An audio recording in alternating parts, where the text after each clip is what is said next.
Yeah, good morning. Today we are starting from a new place, so there may be some glitches, so you'll have to forgive us for that. So we are doing the Srimad Bhagavad Gita. Now this is chapter 6 and we had completed till verse 20. So today we are starting the verse 21 onwards. So let us begin. We are doing Bhagavad Gita chapter 6 verse 21. Nay, in which the soul experiences the eternal and the supersensuous joy which can be intuited only through the subtle and the purified intellect, and wherein established the said yogi moves not from truth on any account. Now, I will just recap the last verse for you so you get an understanding of where we are and then you can progress from there. So verse 20 had said the state in which the chitta, that is the mind subdued through the practice of yoga, becomes completely tranquil and in which realized God through subtle reasoning, purified by meditation on God, the soul rejoices only in God. Alright, this we had done last time. So in this you have to know that the idea that a yogi who is doing the yogic practices which we had described in the last so many verses. Now what happens to this particular yogi? He has started a point of meditation and he has gone deeper into it and he has got absorbed in the meditative state. And then what happens exactly in the meditative state is the lesson for today. So, nay, in which the soul experiences the eternal and the supersensuous joy, which can be intuited only through subtle and purified intellect, and wherein established the said yogi moves not from truth on any account. Now, this is something which you will have to understand. Imagine. This is only through imagination can you actually get the hang of what I'm saying. Imagine this yogi is sitting somewhere in a very peaceful and a quiet location and he is meditating on the Lord. Now, when a person is meditating on the Lord, what exactly happens? Remember, we were talking about the state of Turiya. Turiya means the state where a person goes into the fourth state.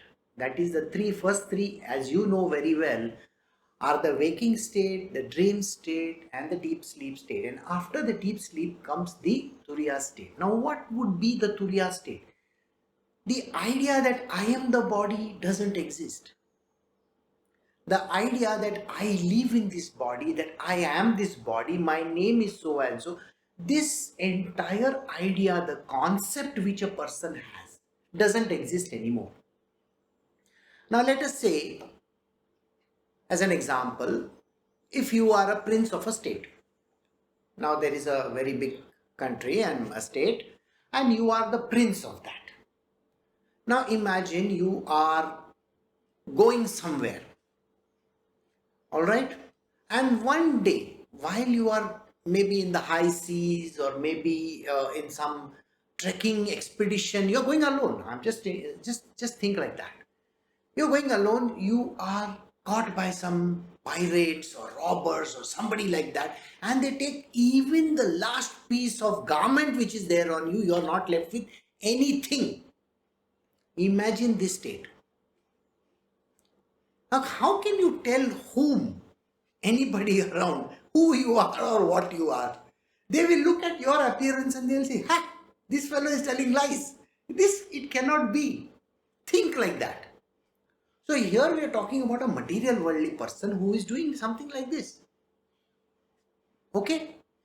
Or this person who is lost and marooned in an island. Those who have seen the Life of Pi, there was a very beautiful movie called The Life of Pi. Now, those who have seen this movie, remember that island on which he is marooned. Now, in that island, he is alone over there. That's what he thinks. And there is nobody to talk to, no land anywhere outside that island. And he was there on that small boat of his. Imagine something like that. You have nobody to talk to, there is nobody around, and you can't even discuss anything with anyone. Likewise, exactly something like that. Think, you are that divine being, and even this body doesn't exist. There is nobody to talk to. Absolutely none. There is hardly even a bird or anybody around to even tell them, my name is so and so. Whom are you going to tell? I mean, what is the point in even telling someone? Imagine that. So this state where the body itself becomes redundant, non-existent, doesn't even have any value, you have become exactly like that. Now, this is the state where you are discarding the body. Discarding means you are not even considering it of even a little importance in your life. You just feel, oh, what is this? It's not mine. It's not mine. Got it? Now imagine that is the condition. Now when you have arrived at that condition, we are trying to assess in the material worldly terms what this means. Remember, there is no way or no explanation which can satisfy a person of what exactly happens. All right? I can only give you some examples for you to understand a little bit. That is why I said you need your imagination a lot. So here Krishna is describing in this 21st verse, he says, nay, in which the soul experiences the eternal and the super sensuous joy. If you recollect, I was telling you, we are all searching for happiness. A material worldly person says, oh, I want happiness in marriage, in my house, in my cars, in the number of things that I own, and everything. We are actually searching for happiness everywhere. Some people want children, some people want something else, some people say, oh, I want to pass in my examination. Somebody wants to become a chartered accountant, somebody wants to become an engineer, somebody wants to become a management consultant. God knows, all kinds of requirements are there. People are waiting, and they are thinking, oh, I will get it. But it doesn't seem to be within your reach. So you get upset and say, oh, what am I to do? And then suddenly you get the result. The result comes. Oh, I got it. That result lasts for a very, very short duration. Just imagine you have got 92% marks. Okay? And 92%. And you want to join the topmost college in the city of Bangalore. I don't know what the college name is, but just imagine you want to join. And their cutoff percentage is 96. You understand that 92% joy which you felt, oh, I got in 90s, suddenly becomes, I don't have 96%. Or you are just going to make it to a top institution, like one of these management institutions, and suddenly, just short of it, what happens? You don't get it. That joy which was there for a short duration just vanishes. Likewise, the parents are waiting for the baby to arrive, and the baby comes, all right? And then they find that the baby has some issue. Maybe there is a defect in the heart. Maybe there is a hole in the heart. Normally, there are these kind of things that happen. And the entire joy that was felt suddenly becomes very problematic for the person. So the joy is very short-lived. So in the material world, all the joy is short-lived. It is just little bit. But in this case, when the yogi achieves this state, he is in a continuous joyful condition.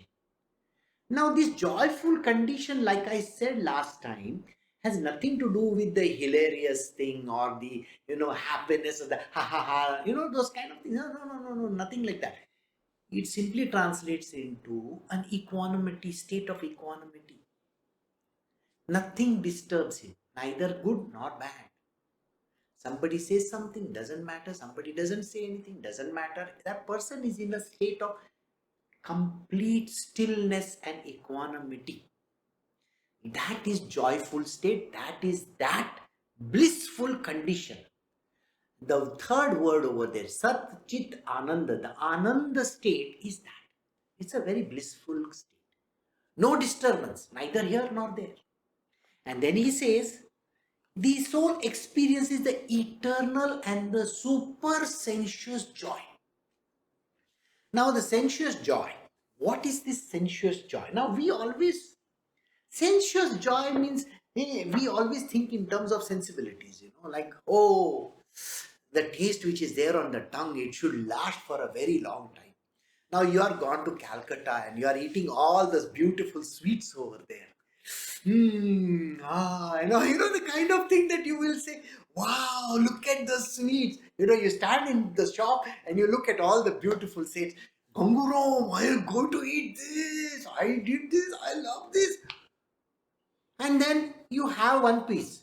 Okay, it goes into your mouth. You are enjoying it. In less than 30 seconds, the joy is finished. Now imagine the height of it. Can you imagine? Your joy started somewhere down here and then it started going up, up, up, and suddenly it came down, crashing down. Imagine staying in this condition here. The height of it all. See, normally I would not want to discuss because everybody is an adult over here. So let me give you an understanding. Now, when a person is having, they are doing some love making. Okay. Now, the thing which happens is there is a peak somewhere. There is a peak somewhere where the person reaches and then, you fall down from there to nowhere. Just imagine that. Now, I want you to understand this. When you are at this height, that height, you don't exist. The I, me, myself doesn't exist. You are in a state of complete, that super sensuous thing. Actually, can you put on the light up?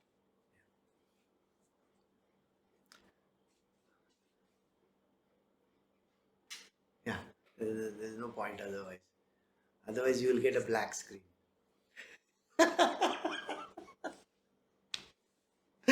Okay, all right. So let us continue. So you have reached that particular status where the you doesn't exist. You don't even know that it is there. Now this happens quite a lot with you. Many a times, but actually you don't understand this. Now let us say you are in a complete state of a shock. You are hit by an oncoming vehicle. Tap. When you are hit by a vehicle, you know that fraction of a second, the you doesn't exist. You don't exist. All right? This is the state. The height of it all, the you doesn't exist. The I, this I, me, myself, the body doesn't exist. When a person does yoga, you see, when a person does yogic practices, they say, take in the breath, take in a deep breath, hold. Then exhale, hold. Don't they say the hold in between? Hold means just hold on to it.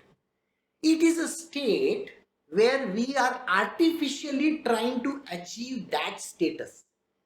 Just now what I said to you.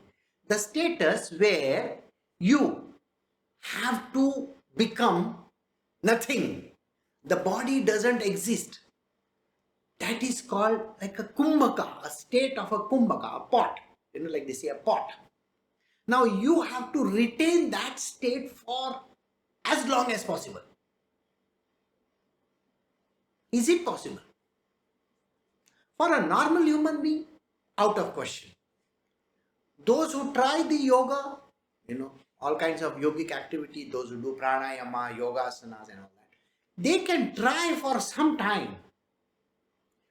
You can have it when you are in a state of a shock, an extreme fear, or in a sensuous condition. You're doing something, that minute second, millionth of a second, the body doesn't seem to exist. Got it? That is the super sensuous state. When you achieve this super sensuous state, the understanding is that you will be in that suspended animation.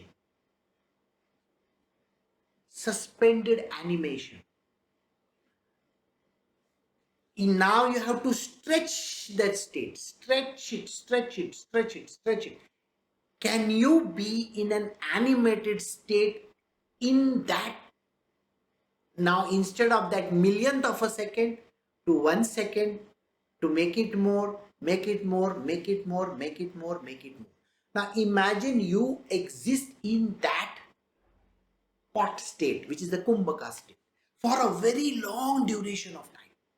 So the yogi has trained himself to be in that super sensuous state. Now let us see what happens when he has achieved this state. He says, the joy which can be intuited only through subtle and purified intellect. Now you cannot have this kind of a super sensuous state if you do not have a purified intellect. Now what is this purified intellect? That is another thing which you should know. The purified intellect is not that intellect where you can write a thesis and get a PhD. No, it is nothing like that. It is not a purified. The purified intellect doesn't mean that now you are able to solve, Ramanujam's problems. No, that is not a purified intellect. That's a mundane intellect, absolutely lower level intellect. Purified intellect means that which doesn't have any contamination of the Maya, the material world. It's clean. Absolutely zero dirt. Absolutely zero Maya in it. That means you are not in a condition where you can get tainted by anything. Taint. The little bit of taint which happens even to the highest of the yogis. Imagine Ramba, Urvashi will come and stand in front of you doing some dance. The greatest of the yogis can fall down. No, there is no Ramba, there is no Urvashi, there is nothing, nothing, nothing. That state of the mind and of the intellect, which is called the purified mind and the purified intellect. Can we have it in this body? I doubt it. Because the body itself is a contaminated thing. Body by itself is contaminated by everything in this world. We eat, drink, sleep, merry-make, go out, do all kinds of activities. But this yogi whom we are talking about is in a state of being where he is having a purified intellect. Nothing in this world affects him. Nothing falls down, nothing affects him, nothing touches him. Got the answer? It is the same condition where Parikshit, now don't ask me who is Parikshit. The entire Bhagavatam is based on the stories to Parikshit, okay? So don't ask me that. So Parikshit has gone to the jungle. Remember that. And there is this yogi sitting in that state, super sensuous state.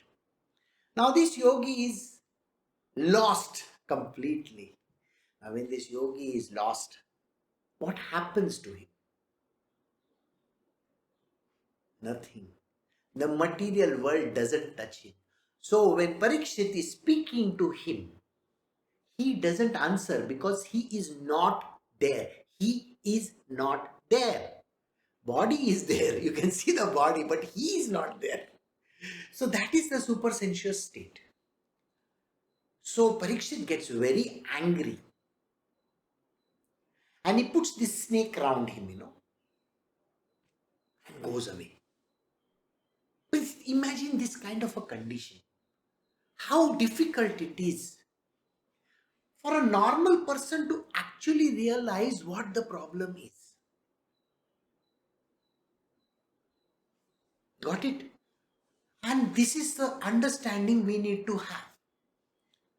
The super sensuous state where you will say, I don't exist. And the mind and the intellect doesn't have any contamination of any kind. Now, I am going to give you an understanding where a person believes that this state is beautiful. Think. Now, I want you to visualize. Now, here, what has he said? It has to be done by means of, what he says over here, can be intuited only, can be understood only, can be intuited only. So, it has to be understood by you. You are not in a super sensuous state right now. You are listening to a satsang, material worldly people getting lost in the material world. Some people are getting, they may have put on their, cell phones or whatever, and they might be listening in, but they are doing all other kinds of activity.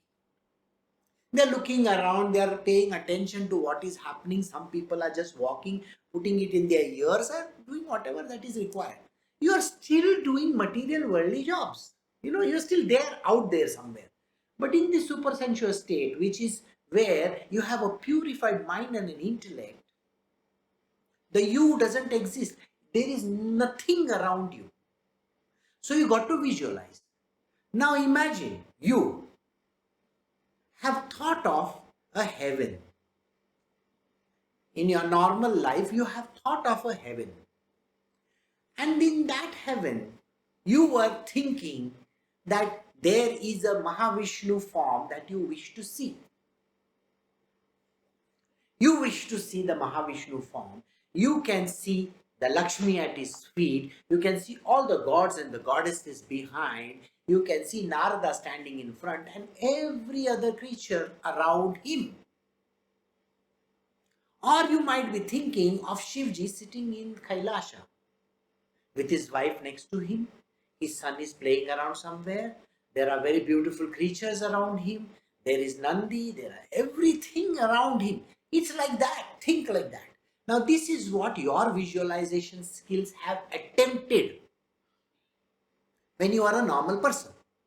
Normal in the sense when you have not gone into the state of samadhi.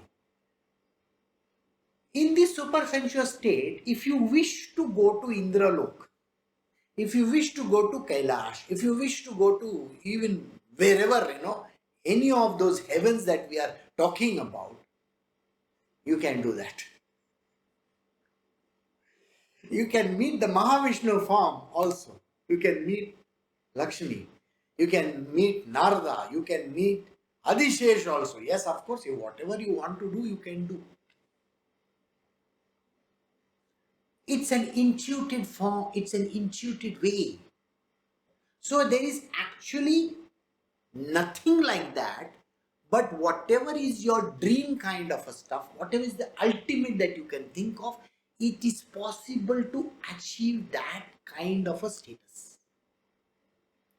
In a very beautiful scripture that I may attempt to do in the coming future would be called Tripura Rahasyam.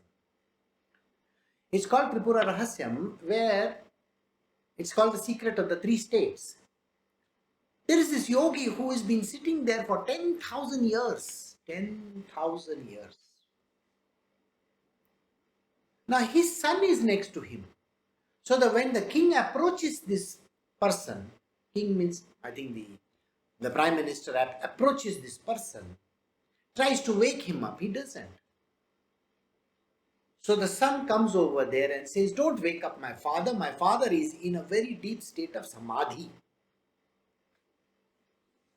So he says, see, we are such beings that we can travel from here to there, wherever you want to.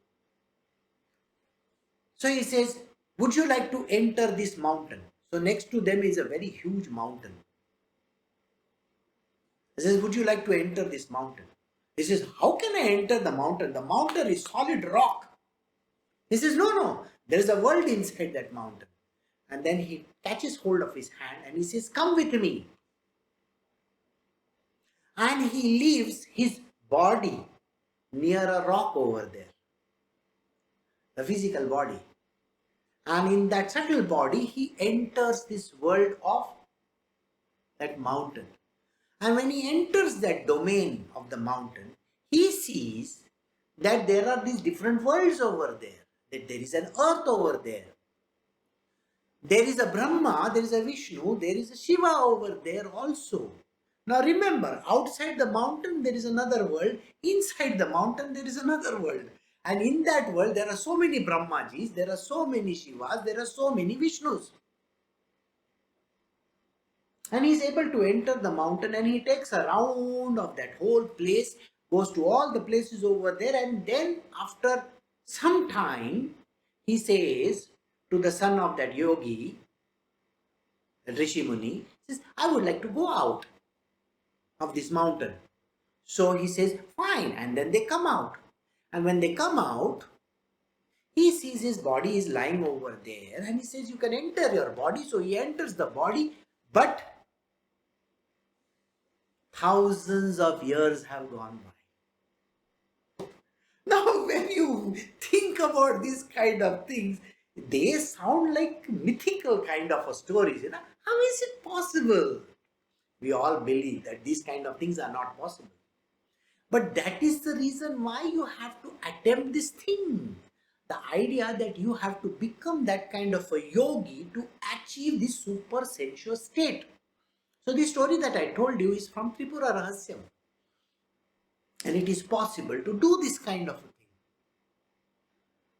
Now you may say, how is it possible? Of course there are lots of people who are even doing it today. You may not know that. It is because you are living in a world where you don't even know. You understand what I am saying? The idea that there is a world out there you don't know. Even today, people were not aware that there was a very rare tribe that was staying in the Amazonian jungles. And one day while a plane was passing from top, they were able to photograph it. And one man tried to go and meet them. Now this tribe has been there in existence for so many years and we did not even know about it. You got what I am saying? It is the same thing that is happening. Today we are discovering things. Like that, tomorrow you may discover something. But these kind of yogis do exist. Where are they? Who knows? You can't find them somewhere around you over here sitting next to you. Oh, the yogi is sitting next to me. Hello dude, how are you? You can't do that. So that is the super sensuous state. And you have to intuit it. Intuitively, you have to think about that condition and attempt in going to that place. Did you get this? So Krishna says to Arjuna that in which the soul experiences the eternal and the super sensuous joy which can be intuited only through subtle and purified intellect, and wherein the yogi established, the said yogi moves not from truth on any account, and that is the truthful state. He doesn't move from there. He doesn't even want to get up and do anything. He's sitting in meditation and he remains like that. Who would want to get out of this and come back into the mundane world? Tell me. Where everybody is saying, oh, get me a bucket of water, get me this, get me that. I'm very hungry, I want to do this. I mean, just imagine, we enter a world of this kind of a thing. Aren't you also doing that kind of an escapism when you go on a holiday sometime? Nowadays, you can't go, but let us say you go on a holiday. You're trying to escape from this material world. But how many days? Few days. But then when you come back to it, you have a complete fall from top to bottom. So now imagine that. So this yogi stays in that state. Remember that Kumbhaka we were talking about? He stays in that super sensuous state eternally. Can stay there.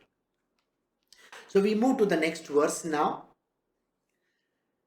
This is Bhagavad Gita, chapter 6, verse 22. And having obtained which he does not reckon any other gain as greater than that, and established in which he is not shaken even by the heaviest of the sorrows.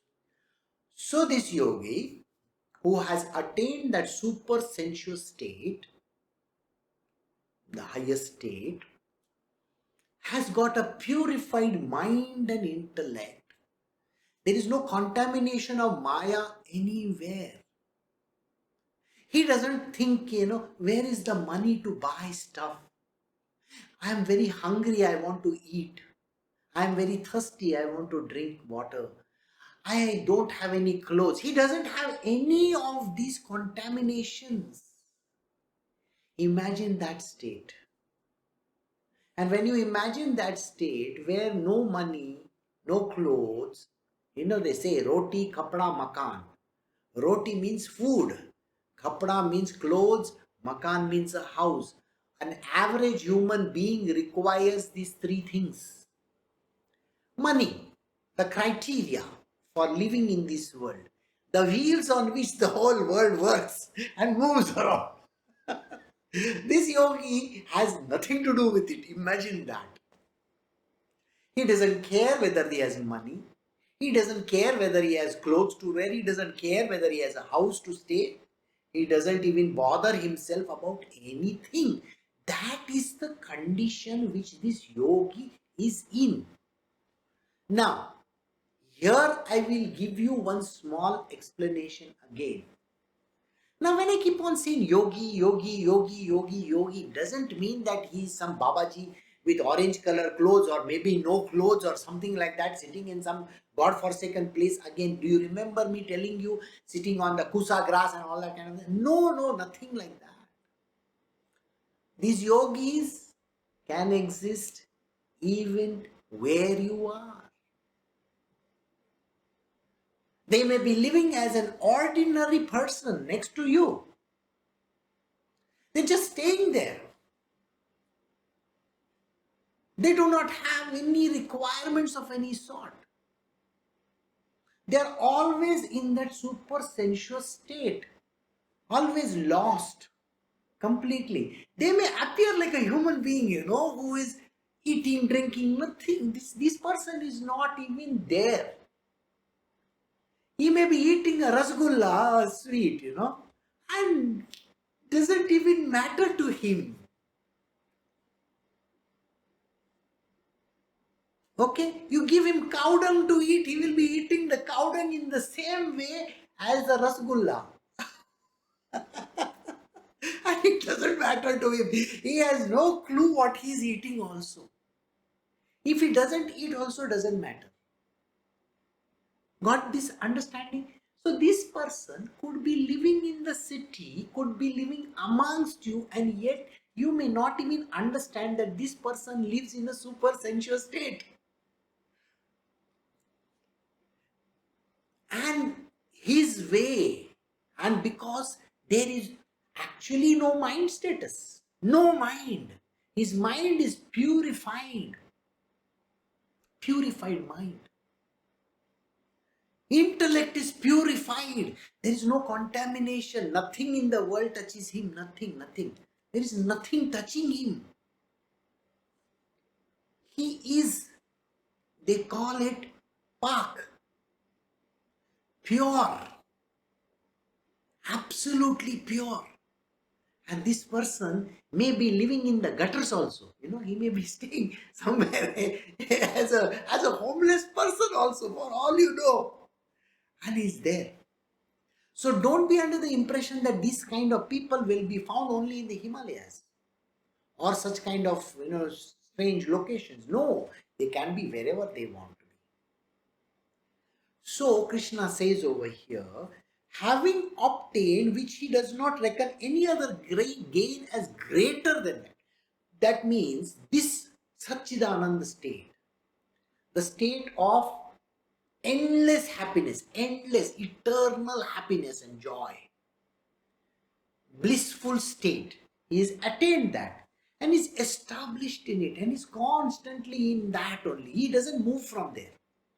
He is not shaken even by the heaviest of the sorrows. In his case, let us say, like I said, this person may be staying in the city. And this person who is living in the city can face the greatest of the sorrows in his life. Maybe the dearest people die. Maybe the whole world is coming to an end. There are thousands of people dying. The whole world is erupting around him. And yet, in his case, he is in that blissful state constantly.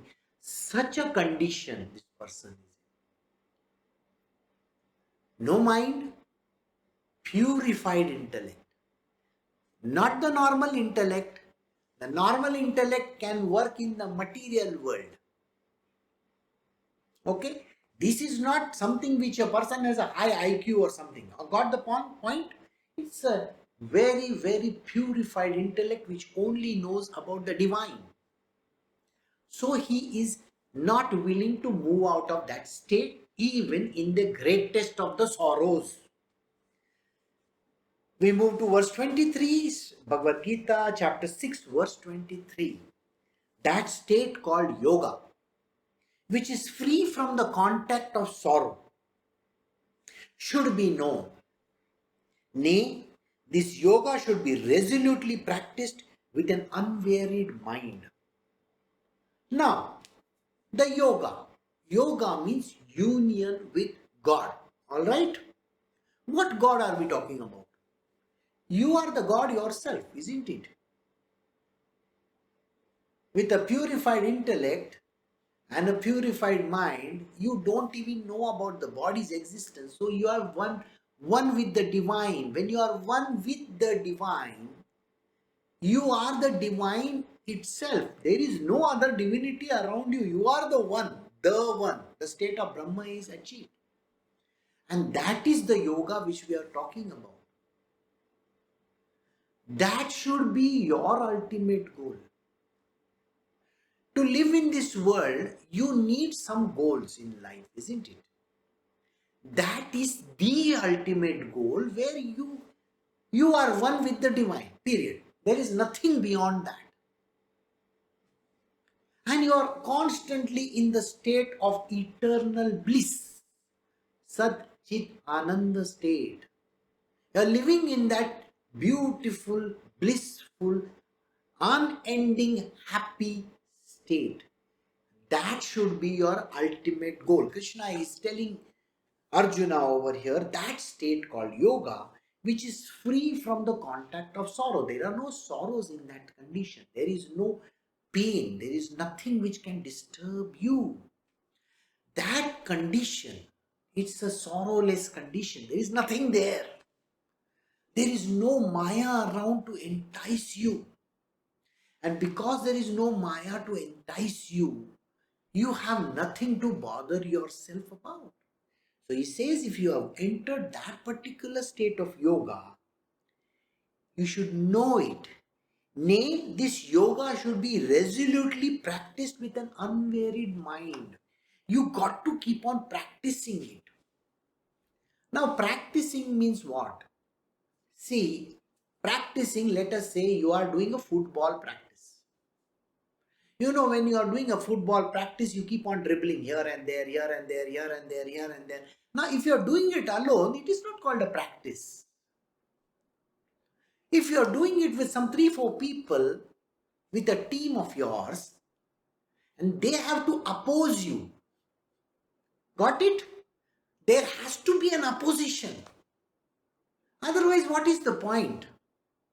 You are alone in the field and you can take the ball and put it in the goal post. No, that is not called, practice. Practice means you need to have tremendous opposition. If you do not have tremendous opposition, how strong can you be? You know the motto of Olympics, isn't it? So you want to be the highest, you want to be the strongest, you want to be the fastest. I mean, these kind of things you need. And you want to break all records. So if you want to break all records, don't you have to compete with the strongest people in the world? The opposition has to be very, very strong. Those who watch cricket match, there is a T20 going on. Naturally, there is going to be the strongest opposition. When you are watching the football match, between two giants, whoever they might be, aren't you expecting spectacular things over there? Even if it is a single 1-0 goal victory, don't you think that, oh my God, it was such a great match? Isn't it? If your question paper is the simplest and you go and write everything tick, tick, tick, tick, tick, tick, tick, finish 100 on 100 marks. Every person gets 100 on 100. Did you get the point?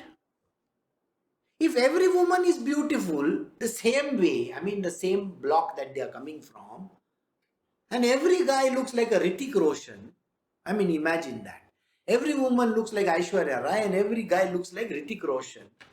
What competition is there? Huh? No competition, isn't it? So you need to have competition. You need to have the practice has to be against terrible forces. There has to be a tremendous amount of opposition. Otherwise, it's not called a practice. See, if you are getting everything on a platter, it's not called a practice. You see, tomorrow, aren't you jealous of the people, those who are born with a silver spoon in their mouth? You will say, oh, this fellow is very rich. He can afford anything. He has got the 5-star jet, has got this, he owns hotels, he does this. It's no great deal, his father gave it to him. But there are those entrepreneurs who make it big in this world from zero base. Like Elon Musk, Bill Gates, Dhirubhai Ambanis of this world, Jack Ma. And these guys who made it from zero to hero, there's a lot of opposition. Now think like that. I'm not saying that you should become like them. What I'm saying is you have to apply that kind of an understanding in the spiritual domain. Without strenuous practice, tremendous amount of opposition, you cannot win this battle. So to be in that state of yoga, you need such kind of strenuous practice. Nothing should deter you. Even the worst kind of problems can come and stand in front of you and nothing should affect you. That is what I mean. So Krishna says you need to have that kind of a practice. Imagine. I'll just give you an example of Sri Krishna himself. Now tell me any god, who when he was born as a baby had to kill such a great giant, who came and fed him in her milk. No, he killed. Then there was this giant who took him so high into the air and wanted to drop him from top. There was a giant. He was like a wind giant, wind. Those whirlwinds that you get? So he became a whirlwind and took him higher and higher and higher and higher and higher. As a baby, he was a small boy, maybe 3-4 years old, and took him higher and higher. And naturally, he wanted to throw him from top. Sri Krishna became so strong that the giant was not able to even carry him further. The poor giant got weighed down, and the poor fellow had to fall flat on his face. So Krishna became so strong. Then the story of Kalia, the snake. He played on his hood. I mean, imagine that. Let us come to his other exploits. How many gopis were there? I mean, imagine. Now, I am going to give you a material world example. Okay, don't bother your head about the gopis and Krishnas are a different story. But for understanding purpose, you have one girlfriend. It's very nice. Okay? You can keep on WhatsApping her, tick, tick, tick, tick, tick, tick, and she'll say, hi, hello, I love you, this, that, all those things, kind of things. I don't know what they write, but maybe they'll send hearts or something like that, emoticons. Or they will do one TikTok for them. Now TikTok is not there in India, they will do something else. So let us say like that. But if you have 2 or 3 or 4 of them, you had it, I tell you. You can't maintain one, you have 2, you have a problem. You see, Krishna, in his world also, someday in life when we have the time, I will tell you the exploits of his in Vrindavan, beautiful ones. He had to meet so many gopis. Okay, and to each, you have to remember what they like also. I mean, just imagine. One likes idli, another likes dosa, third one likes sambar. And maybe somebody likes, roti. Which hotel you will take them to? You don't even remember. By chance, somebody who loves Chinese and you take them to an Indian restaurant and you had it. Okay, the sambar will be on your head. So imagine, he has to remember everybody's likes and dislikes. That way. And later on, when we talk of his wives, when we talk of the different exploits of his, Krishna was like that. And yet he was highest detached person. Yet he was the yogi who had attained that state. That is why he is called God Almighty. As a human being. He was born as a human. He has taken a form as a human. Remember this. But he was not human. The body was just like that. Nothing there. So Krishna was not human at all. No angle was he human. It is like God masquerading like a human. Something like that you can say. So now think like that condition. Where you are capable of handling hundreds of things at one time. And yet, nothing disturbs you. Nothing disturbs you. This is the state of the yogi. And to be in that state is the most beautiful thing. Now, here they have introduced one word which they have written in brackets in the form of transmigration. You remember, we were talking about karmas. When you do any karma, you have to come back for repayment purposes. You see, by chance, suppose, you have taken 100 rupees from someone and you have not returned it back. You may say, that's okay, that's all right, no problem. Sorry, that is not a problem. No, that is a big problem. You will have to come back to repay that 100 rupees somewhere in some life of yours. How do you know that in the next life he will take rupees? Maybe he will take one sugar grain from you, because he is an ant and you are an ant. Or maybe you are a bee and he is a beekeeper. Who knows? 100 rupees has to be returned. You can only give him honey, no money. So got the point. So there is a transmigration which happens because of every karma that happens. And that karma has to be repaid back. And that is the reason why it's difficult to do so. So even one karma can be a problematic thing. One. So this yogi is having zero karma, no balance, no balance in his account. That means his books of accounts has been completely wiped clean. So there is no sanchit. Sanchit means accumulated records are not there. He doesn't perform new karmas. No new karmas because he is detached. He is completely dispassionate. He is not even attached to anything. So if there are sorrows, he is not attached to the sorrow also. He doesn't even care. Got it? So there is no transmigration there. So such a kind of a person you have to achieve. You have to become. You have to resolutely practice with an unvaried mind. Practicing is so important. You see, the mind should not get tired. You know how many times the person will say, I did so much work, I am tired. I keep on thinking, now I am tired. People, those who write story books and all that, they will say, after some time, oh, I can't think, straight.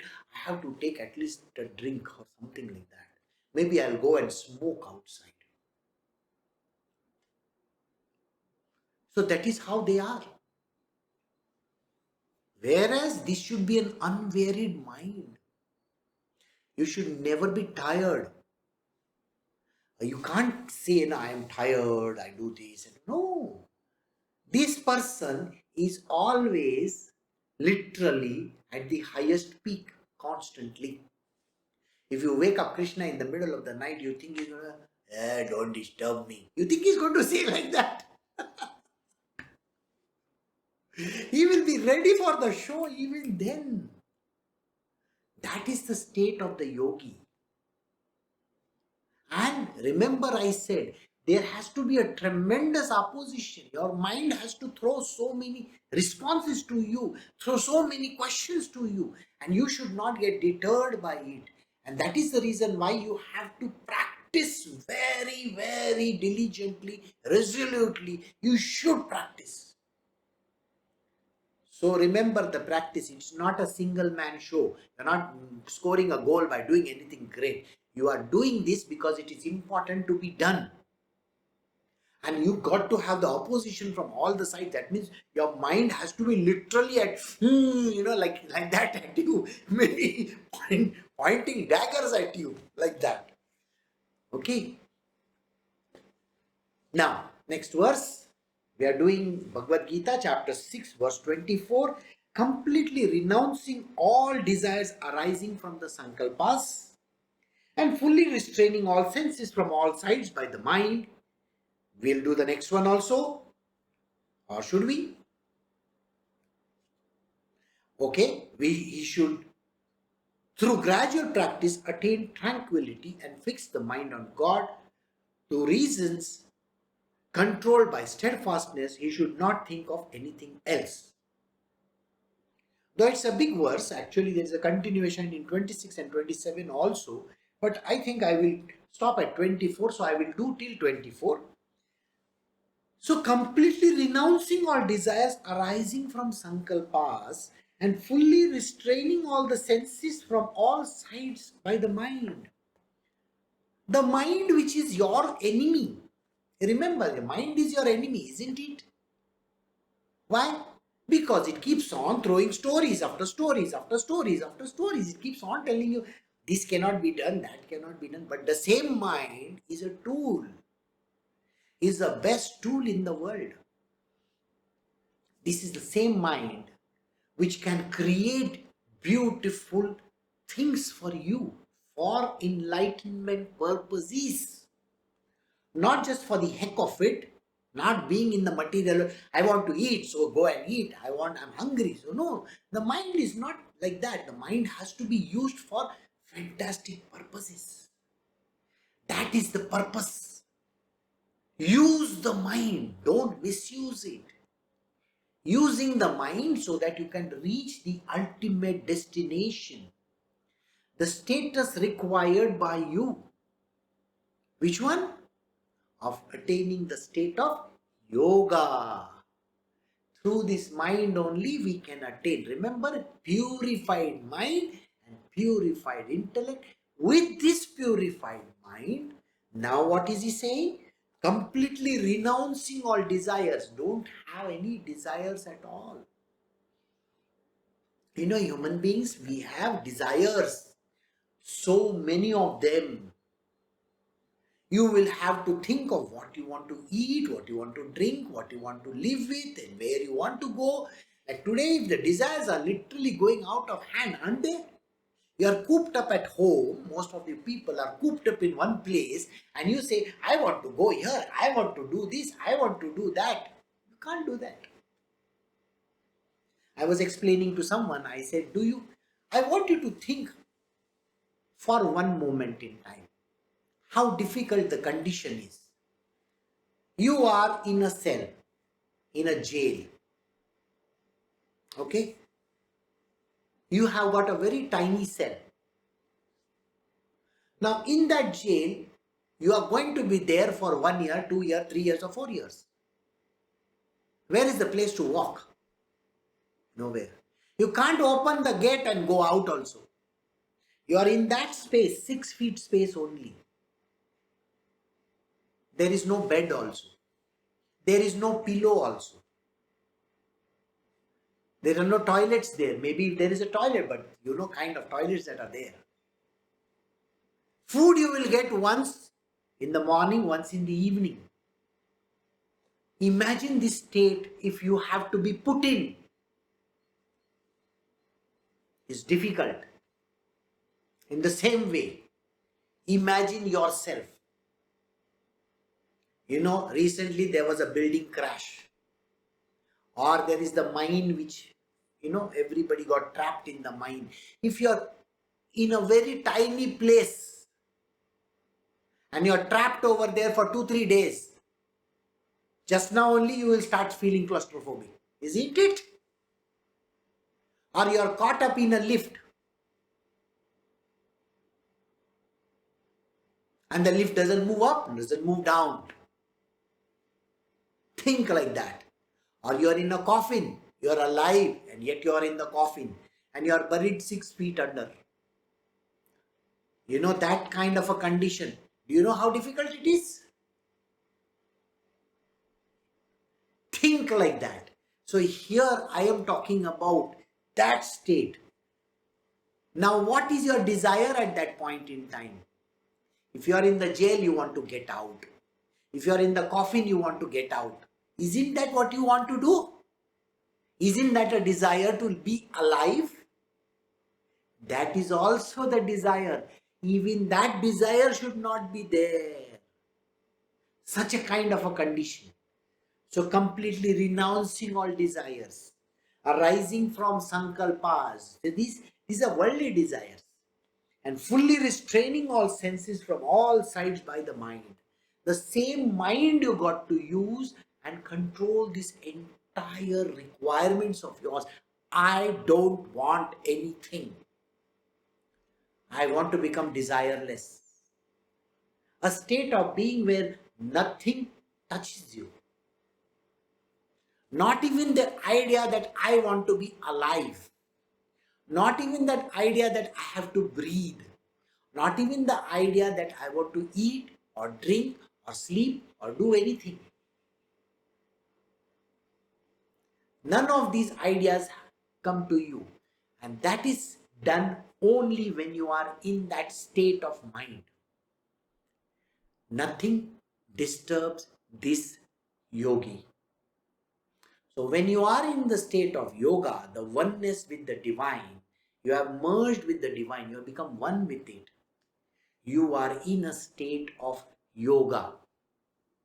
That is true yoga. Becoming one with the divine. So we will stop over here, and the coming week we will do from the next verse onwards, where you will come to know how to use this mind for that purpose and how the practice is done. Alright, so Krishna has given an explanation. So we will do the rest of it the next week. Thank you very much. And I'm sorry for any problems that might have happened during the course of this satsang. Bye. Have a nice day.